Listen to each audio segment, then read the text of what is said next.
actually do anything. And it doesn't look like David has any ways to actually deal with the Phoenixes completely other than 2 Lava Coil. There's some Clarions, there's some Lightning Strike. Narset's actually a big problem for the Blue-Red Phoenix deck. So it looks like the game started, and Fournier's on the draw. All right, so both players are going to be playing a pretty passive early game as they're going to just set up here. Daniel Fournier is probably going to look to resolve some sort of cantrip. There's the Charter Course, going to look to get some Phoenixes in the graveyard. And Spell Pierce. Wow. Yeah, it looks like David has the full 4. No, he has 3 Spell Pierce. It's not the full 4, but this deck is light on interaction early, so Spell Pierce kind of helps that out.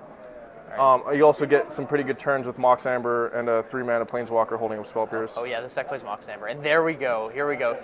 Teferi, the ruiner of formats, coming into play. Teferi is quite the powerful Magic card. I think Fournier probably wanted to play an Electromancer on turn 2, so we can assume that he doesn't have one because he cast Charter Course.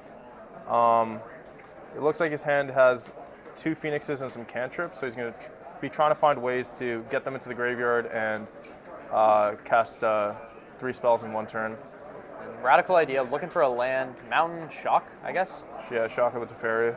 It's a good choice, probably. Yeah, he's not going to be able to do that later, so he should just do it on his turn. Opt here for David. Now, this Jeskai Planeswalker deck does need a good amount of mana to deploy all its threats, right? As you're really relying on Sarkhan, the Masterless, to win, correct? Yeah, Sarkhan is what makes his deck tick. I think without Sarkhan, it wouldn't exist. Sarkhan is what's going to probably close out the game in most circumstances with the Jeskai deck. So, my brief time playing against the Jeskai deck online, they were playing Fibblethip. Is this list playing Fibblethip? No, they've moved away from that now. Man, that's depressing. I'm so sad. So we saw a main phase opt from David, so I assumed that he was looking for land and hit that untapped Hollowed Fountain. Shocked and interestingly, probably for another blue source here, as Daniel Fournier played a Crackling Drake, which is going to be a 3/4, so not bad. Yeah. Not bad. So this is exactly where David wants Lava Coil. He's going to have a hard time with it otherwise. If his play is just Sarkhan making a dragon, it exposes him to just getting the Sarkhan killed if the token gets dealt with. So. All right, that's going to be a Glacial Fortress here. We're going to see one of the Planeswalkers most likely. This is probably Teferi. Teferi, yeah. Yeah. Good way to interact with the Crackling Drake. Oh, no, it's not. Maybe looking for a Lava Coil? Yeah, this has to be looking for a Lava Coil then. We get to look at the top 4 cards of his library. Going to get to reveal a non-creature card, I believe, and put it into his hand, and the rest will go to the bottom. So. Yeah.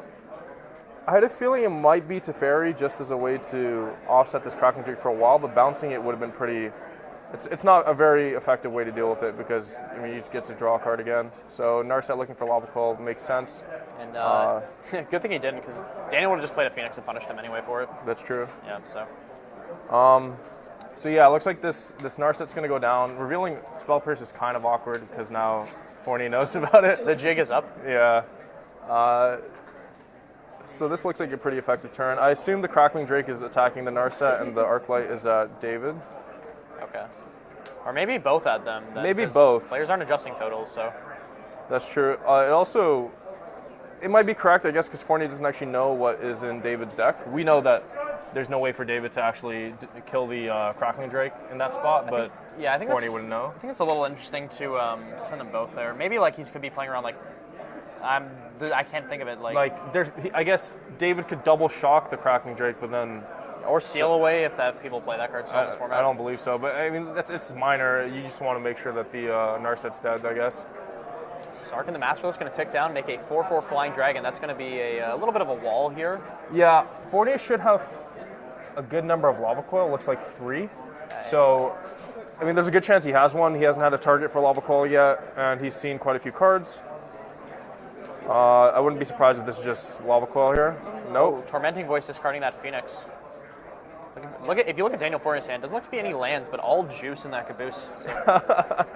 I think he just hit a land off the top. It was a Sulphur Falls, and I believe he has 2 cantrips. Or not 2 cantrips, just 2 spells, so that he can get the Phoenix back this turn. Because getting those Planeswalkers off the battlefield is always top priority, right? Because if they can get on board, they just can't do anything. Exactly. This is kind of how I felt the matchup should play out. Is Fournier is able to get onto the board, and then David's just going to be playing Planeswalkers into just creatures that are going to kill them. I think the way David's going to try to win this matchup is keeping the board clear so that he can resolve Planeswalkers and have them activate twice. I think that's the key to him winning. It's pretty hard against the recursive threat. Like, Yeah, and that's the problem. Like, David only has 2 Lava Coil in his main deck, so I think it's going to be a tough proposition. Wow, Lava Coil and Shock swing, Yeah. big swing in here. And that Crackling Drake looks like it's 6 power now? Wow. An attack for 12? Yeah. All right, David, what do you got? I don't think David has anything. I mean, he could Clarion plus some sort of other brand spell to kill the Crackling Drake, but Fournier still has a few cards in hand. And it looks like he does have a Clarion in his hand, so we're going to see him play that most likely. Yeah. But like any amount of like spells will just bring all these Phoenixes back, and David, Yeah. I believe, should be at 6 life right now. Yeah. Fournier has a Radical ID in the graveyard, so it's very likely that the Phoenixes come back. Also, I'm pretty sure Fournier has a Finale in his hand, which will do it on its own. David's still holding up the Spell Pierce, so as long as he's able to play around Spell Pierce, this should just be game over. Since Fournier's not going for it immediately, I believe that he doesn't have a 6th land, Oh, okay. because he'd Finale for 2 otherwise. Right. We're just going to see a Crackling Drake then. Drawing himself a card, knows that can't get Spell Pierced here. This is still a lethal threat. Or, yeah, should be lethal threat. It's a lethal threat, yeah. I like playing around the Spell Pierce then, not being big Definitely. heads-up play from good old Daniel Fournier. Yeah. Ooh, that's Saheeli making a bunch of 1/1 servos. Interesting Drawn fact a about 7. servos, they do not fly. Oh, that's actually a pretty big deal here. Gaining 2 life. Ooh. And this should just be game over. David doesn't know that like the Spell Pierce was stopping the Finale, and it's hard to really play around that anyway. Like you kind of just have to cast your cards. Right. Yeah, he's just showing him Finale and the game's over. What a nice man, just getting this game on the way. That's Daniel Fournier for you. Always heads-up player. Exactly. Benefiting both us and chat at home, and also David Hall. So Going into sideboard, what are we looking at? So Fournier looks like he has 3 Legion Warboss, 2 Narset, 2 Saheeli, 2 Sarkhan, 2 Shivan Fire, 1 Beacon Bolt, and 3 Entrancing Melody. The Sarkhan are interesting. I haven't seen this before in Phoenix sideboards, but I really like it. My guess is that he wants some ways to deal with the 4/4 Dragon, but other than that, David doesn't really have many targets for removal, so he might. As weird as he might bring in Entrancing Melody because it's the best way to deal with the dragon, and it's kind of backbreaking if you are able to melody it. Out of David Hall's sideboard, we have 1 River's Rebuke, 1 Ixalan's Binding, 2 Lava Coil, 2 Lyra, 2 Legion Warboss, 1 Deafening Clarion, 2 Prison Realm, and 3 Dovin's Veto. So the cards I think are coming in for sure are the Lava Coils and the Lyras. Prison Realm seems reasonable as well, and possibly Ixalan's Binding, so this will give him a bunch of answers. I think the cards he should be cutting are Teferi doesn't seem great, but it does shut off the Finale. Saheeli, the 1/1s it makes, actually Saheeli seems pretty terrible. It's the 1/1s it makes, like you said, don't fly, so it likely won't do anything. Karn also seems pretty slow, so those are the cards I could see coming out. Shocks also don't seem great. And I think he'll bring the removal into Lyras, and then I think Daniel will bring in something like the 3 Legion Warboss since they're so good at pressuring the Planeswalkers. And she should be aware that Lyra is in the sideboard and the Dragon token, so he'll probably have Beacon Bolt and possibly some number of Entrancing Melody because Melody taking the Dragon token is so powerful, and possibly Sarkhan as well. Okay. Who do you think is going to be favored after this sideboard then? I still think Fournier is favored, even looking at these sideboards. Like I do think David gains a lot from Lyra and having more removal, but Fournier is able to position himself into a spot where he's still able to beat these things that David's bringing in. Like he has answers to Lyra, he can fight through these removal spells. And he's going to be seeing a lot of cards, so he's going to be hitting threats very often, whereas David's going to be leaning on just drawing a bunch of answers to them. And David's main threats, the Planeswalkers, don't line up very well against flying creatures. So I still think Daniel's ahead in this matchup. We're going to see how it plays out. Like I think David has a much better chance after board, but I do think the Fournier is still a bit ahead here. Okay. Interesting. So why, what players are jumping up here? What's the draw to play the Jeskai Planeswalker deck? Like, what are you looking to play against when you're playing a deck like this? I think the Jeskai Planeswalker deck was pretty it was very good in SCG Syracuse, and I think it was just super well positioned against the other Planeswalker decks because you have Sarkhan. Like Sarkhan, yeah, it's just Sarkhan. Like you're both gonna play Planeswalkers, and then Sarkhan gets to come down plus. all your planeswalkers can kill your opponent's planeswalkers, or just your opponent. So I think that was the draw. It also seems pretty good against mono red, I believe. Mono red was pretty dominant in SCG Syracuse, and I believe it's Abe Corrigan that won the event with SCG with Jeskai Planeswalkers. I'm not 100% on that, but and he did play against a lot of mono red, and he has like cheap removal, spell pierces, wraths, and then ways to go over the top and end the game quickly with Sarkin. Okay. And then let me tell you, I played a little bit of this Phoenix deck when I was trying to learn how to play Standard. I was playing the Phoenix deck mostly, and I play a lot of Modern. And I was playing the Phoenix deck, and I was looking at my Charter Course and my Tormenting Voice, and I could not think to myself, why would anyone play this deck? Maybe I've just cast too many 4-mana 3/2s with haste in my life, but I did not have the big success. Yeah, that's fair. The cards are definitely much better when they cost 1 with an Electromancer in play. Yeah. Like on rate, they're not great cards. I guess Charter Course is okay, but yeah, they're definitely not great cards on rate. But when you're able to cast them for 1 mana and you're able to discard cards like Phoenix, they do get a lot better. If you're playing Modern, yeah, they don't really compare to the Modern cantrips. Like Faithless Looting is pretty busted, obviously, but but the benefit being Standard doesn't have like a surgical extraction effect like a reasonably costed one. So like exactly, yeah. You kind of get to run away with the game like that. Yeah, like we saw the last game, even if Fournier wasn't able to play a second Crackling Drake, he was eventually just going to finale bringing back 2 Phoenixes, and there was just nothing David could do to really interact with the Phoenixes profitably. Right. And we're going to see here, Daniel's going to mulligan to 6. Looks like David, I assume, is going to be on the play, going to keep his 7. How well does this Phoenix deck mulligan? I'm pretty sure it mulligans pretty decently. Like, you could, because your deck is full of cantrips, you're still going to be able to find the cards you need, I think. You definitely want to have a decent amount of cards because you need 3 spells on the turns you go off. So it is hard being down a resource, but I believe he'll still be okay. I also saw a Saheeli in the handy mulligan, so Saheeli coming in makes a lot of sense as well. David's not going to have a lot of ways to attack Daniel's own planeswalkers, so Saheeli making a bunch of 1/1s is a good way for him to start taking over the battlefield and preemptively putting pressure so that David can't play planeswalkers into an open board. All right, perfect. And here we go. So both players are going to play a pair of blue-red lands. David Hall's going to cast an off now, maybe looking for a white source of some sort, as it's possible he didn't keep a white source in his opening hand. Yeah. David's opening land sequence makes it seem like he might be land light because he has no actual islands or mountains. There's the beacon. There's your white source, yeah. There's your pain source. It's going to be a Narset. Not going to take it down, probably fearing a lightning strike effect of some sort, or a Phoenix attack even. Yeah, that's probably what it is. Just having Narset in play against Fournier is pretty powerful. I might have been tempted to take it down there because it's pretty likely that you're going to get 2 minuses out of it. Right. But I can see keeping it on 5. It's incredible against the Phoenix deck.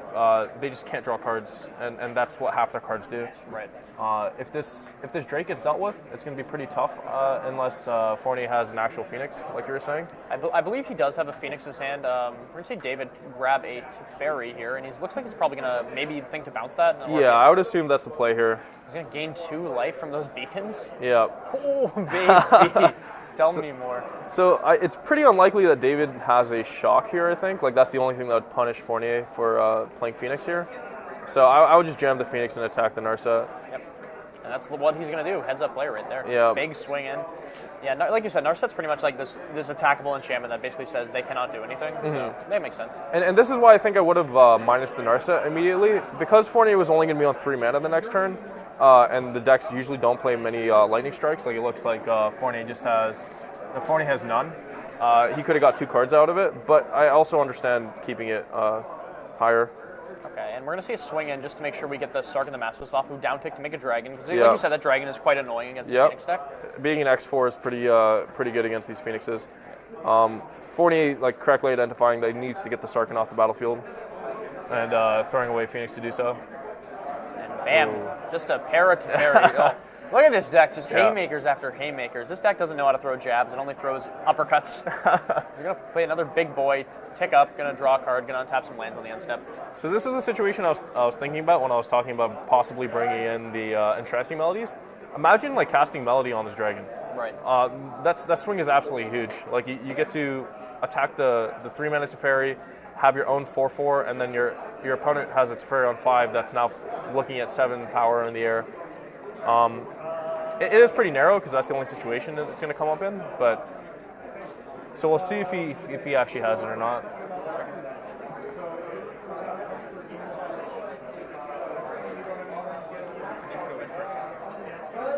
So Fournier looks like he missed one land drop beforehand. Let's see if he's able to hit his fifth land here. Just a crackling Drake. Look for that. Yeah, okay, there's a beacon bolt. So Fournier found an answer to the dragon. This turn was still pretty weak. Like, David's gonna be able to untap with both Teferis. So he's able to get a little bit farther ahead. Just gonna draw another card of that Teferi. Just gonna drown. Look to drown Daniel in this card advantage here. I think I would have liked him drawing the card first and then playing his land, but I don't think that's really gonna matter here. Okay. Because he didn't. Yeah. Okay. Teferi's gonna go up. Looks like it's gonna allow him to cast his sorceries at instant speed.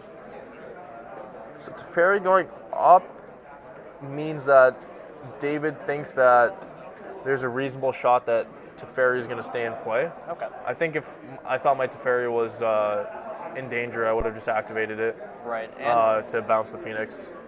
so, there's a big lava. And that's coil. probably why he knows that he's able to lava coil the Phoenix. Sorry, the Drake. Yep. And doing this main phase most likely because of just want to play around like a spell pierce effect or some sort. So. Wait, what is this land? Sean, what is this land? I'm unfamiliar with this card. So, Mobilized District, it's a colorless land that enters untapped. You pay 4 mana to make the 3/3 Vigilance, but the activation costs 1 less for each legendary planeswalker creature you have in play. So that's why you saw him only pay 2 mana, because he has 2 different Teferis, which are legendary permanents. Right. And interesting, Daniel, did he block there with it? Yeah, it looks like it. I think I would have blocked there too. Like, the Phoenix isn't... It's going to come back? Yeah, like the Phoenix gets to trade with the land, and your turn is likely just going to... Oh, wow. This turn might just be insane, because he's going to Beacon Bolt the dragon, and... Oh, no. Oh, my lord. Never mind. I wish I was good at playing as a Phoenix. Let me tell you, I wish...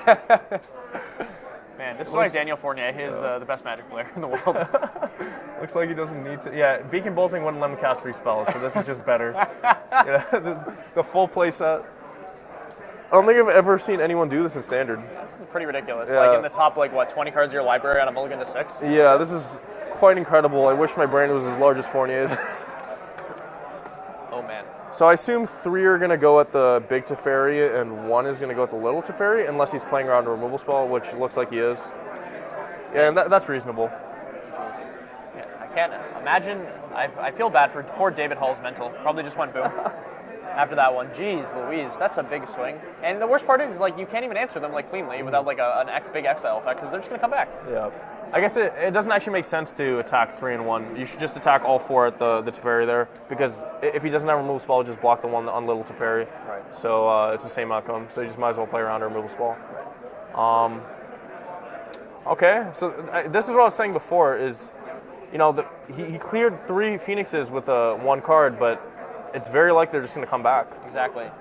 This Teferi is being really annoying, though. Fournier can't cast a Finale of Promise into it. Oh, because he can't cast the spells through it? Yeah. Okay, wow. I didn't think about that. Thanks, Sean. No problem. What's it like to be triple key for 1 Pro Tour? Let me tell you. It doesn't look like he has the Finale in hand anyway, but it's definitely something that Teferi does in this matchup is shutting those off. Okay, so we're going to see what Daniel's probably just going to look to cobble together a series of spells here, look to get back those 4 Phoenixes once more. And just keep the pressure up on these planeswalkers. Like Sean said, keeping the battlefield keeping the battlefield clear is the most important thing in this matchup for Daniel. Yeah, I think Fournier's going to have a pretty tough time losing this game. It's basically going to only happen if he's unable to bring back these Phoenixes, and looking at his hand, he looks like he can. I'm pretty sure he can just Beacon Bolt the Dragon and cast Opt, and that's just pretty incredible. Yeah, it's a lot of pressure he's going to put into play. All right, man, Drake down, and there's the Opt, and we're going to get a trigger at combat here. That was good sequencing. You don't want to Opt first in that spot because of Spell Pierce. Okay. There's the main phase Clarion to clean it all up. Daniel's like, well, we tried our best. We'll get him next time. See, even though this looks pretty good, David just killed 5 creatures with 1 card. 4 of those are just going to come back. Yeah, exactly.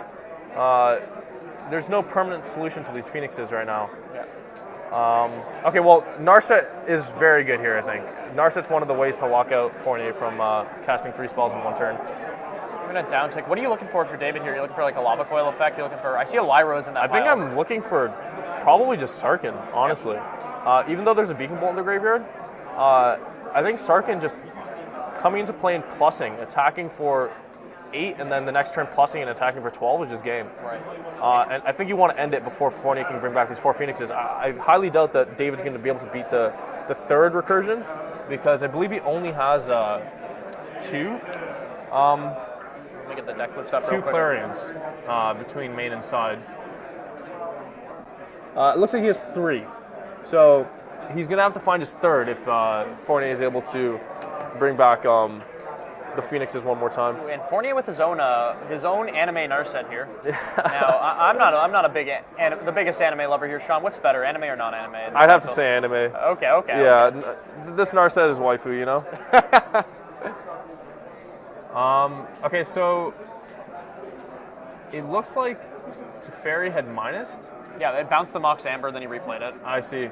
He might get a little punished for that now, because this Enigma Drake requires an answer immediately, or else it's going to start. It'll probably end up killing the Narset so that Fournier can cast the Charter Course in his hand, and the Phoenixes can start coming back from there. Right.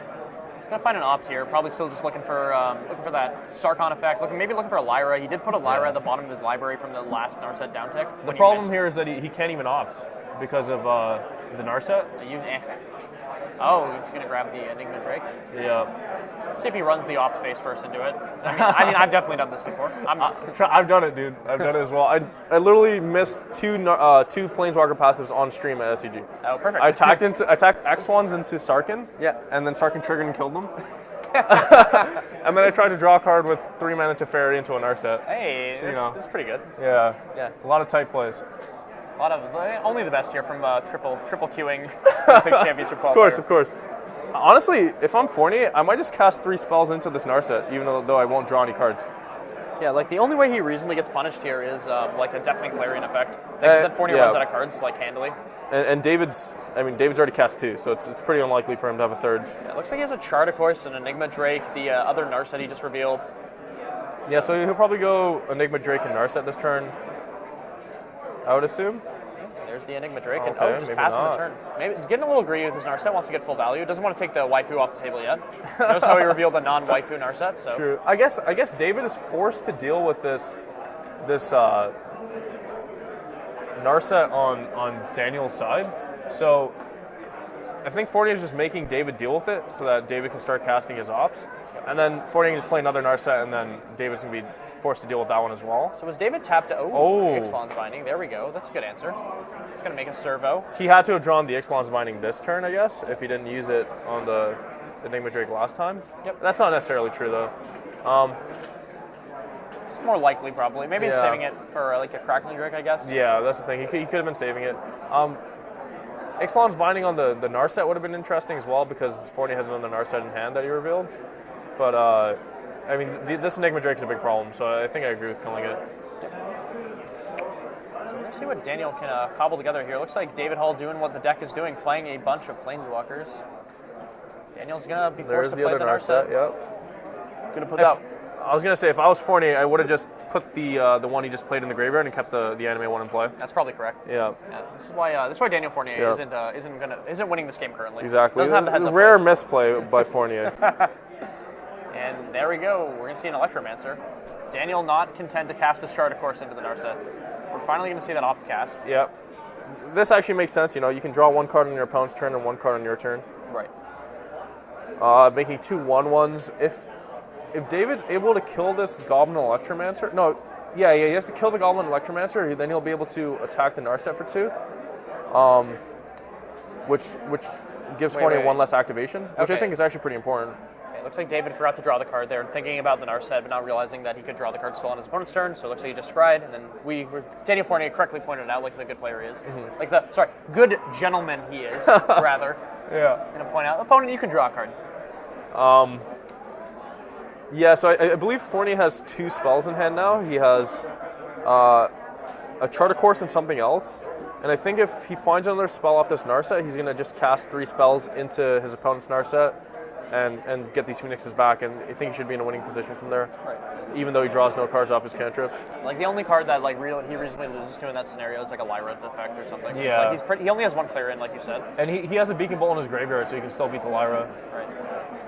Alright, it's going to be attack. Darset down to 1. Bounced the Electromancer notably. Yep, that makes sense. Not drawing a card. Feels bad, man, but got to do it to get the damage across. I think that was definitely correct. If this is a Sarkhan, that's... okay, that's, the Lyra, less good, but still reasonable. Yep. So I think Fournier is going to have a turn where he casts 3 cantrips now. Or sorry, not 3 cantrips, 3 spells.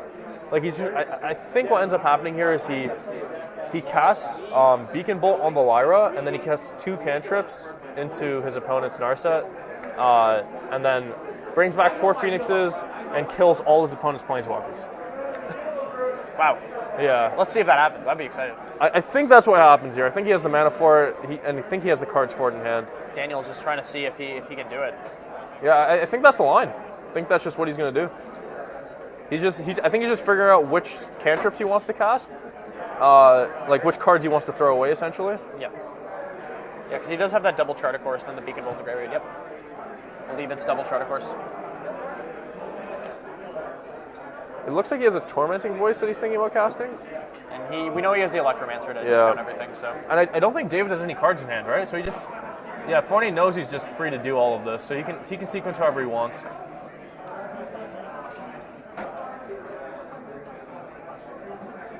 Yeah, I think this turn might just end the game.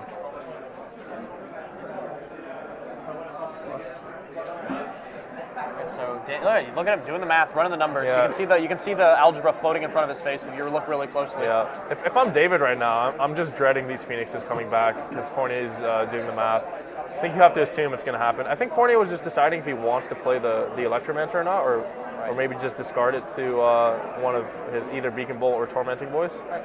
And you see the Beacon Bolt killing the Lyra. Yep. Tormenting Voice discarding a card. Charter Course not drawing any cards. 4 Phoenix All coming Phoenixes, back. and now you just wrath the Planeswalkers. Easy game. Oh man, that was quite a swing. Jeez Louise. And there it is. I think that might just be game, right? Like, I don't want to call it early, but David needs to draw some. Actually, if David draws Lyra, that's probably his best draw. But you said he scried one to the bottom. He put one on the bottom earlier, and he has 2 total. Yeah, and he has 1 Deafening Clarion left in the deck, which he can use to kind of like help clean up this board. Mm-hmm. It's interesting that he didn't choose to kill the Narset there. I think I would have done that if I was David. Yeah, because they're not blocking, right? Yeah. So. Like, because if David draws an opt, he's not going to be able to cast it on his turn. Immediately, he's going to have to wait. Yeah. So probably would have done that. Definitely. It's also like relevant if he draws a 3-mana Teferi. Yeah. Just being able to cycle it immediately is going to be relevant. Yep. Well, it looks like Daniel's going to give him a chance anyway. Although if Daniel drew a shock, that would be hilarious. So. All right, we're going to untap. I think if I'm Fournier, I'm definitely attacking here because he can still like. It's not great for him. For example, if David draws like a Sarkhan, makes a 4/4. If he draws another Lyra, these are things you could lose to, and you don't know what David's playing. Like he could be playing something that goes over the top still that you don't know about. No, I'm going to assume that's Sarkhan the Master List. I can't quite read it. No, that is definitely Sarkhan. And I guess this is also a reason to kill Narset before. Yeah. Like now he's just gonna have an extra 4/4 attacking. I think this is just a 2-turn clock now. Now, and you may notice that Daniel, when he misplayed earlier, putting the wrong Narset in the graveyard, really biting him here as he played another anime Planeswalker, and they just don't match. And I believe that was a Yuya token on stream. Oh no. All right, Full meme value from Daniel here. Don't call the DCI, please. Somebody help. Wow. Daniel really came to play and show up on stream, eh? He was prepared. You just knew. David looks like he has a land and a coil, so he's going to get to coil the Lava dragon. coil that, attack the Narset, I think. Yeah, he's have to, right? He has to attack. Like, if he doesn't attack here, he's just taking a free 8 damage next turn, right? Oh, no, I'm just going to... Yeah, I mean, I guess he knows that the Lyra's on the bottom, so he has no real outs. Yeah. Yeah, like the only out being the Deafening Clarion that doesn't clean up the Planeswalker, so wow.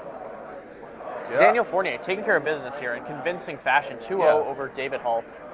That's, I mean, casting 3 cards or 2 cantrips into a Narset, you do what you got to do, and when you have 4 Phoenixes, it's pretty powerful, I'd say. Yeah, I think the matchup played about how I thought it would.